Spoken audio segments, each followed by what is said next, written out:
ঘটনা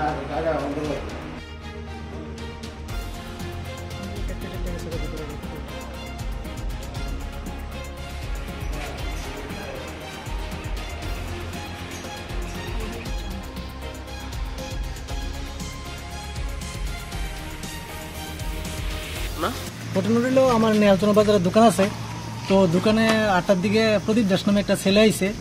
তে আমার কাছে রিচার্জ করছে, আমার রিচার্জ আছে, তো আমি খুশি বাকি হইতো না, বাকি না অনেতে আমার লগে এই তোমার হামলা করতেছিল।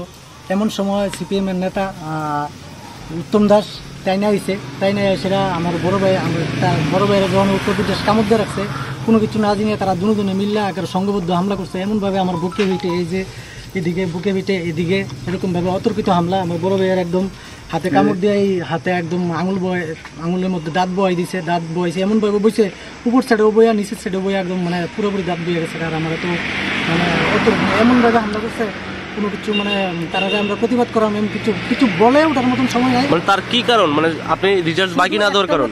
ওই কারণ আমি রিচার্জ বাকি দিতাম না, গেলে কইছি। আপনার দোকান কোন জায়গায়? নেহালচন্দ্র বাজার।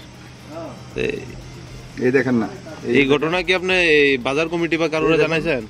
বাজার কমিটি তার সাথে কথা কইছে, তারা কইছে যে এটা আইনি ব্যবস্থা, আইনের পথে যাইতাম।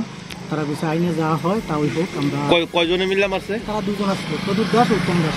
তারা কি করে?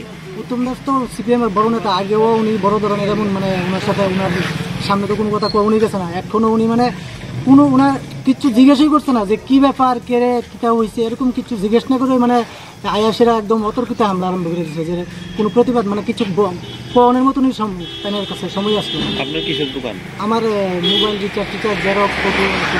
আপনার নাম? তাপস সিং। আর কার উপরে কয়জনের মারছে? আমরা দুইজনের হামলা করছে। তো বিকাশ সিং আমার বড় ভাই দোকানে আসলো, জেরক্স বাড়ির কিছু জেরক্স করতে আসলো, তাই না আসলো, তাই না আর আমার একসাথে মানে কোনো কিছু কোয়ানোর মতন সময় নাই, একদম অতর্কিত হামলা করছে। থানাতে মামলা করছে? মামলা করুন।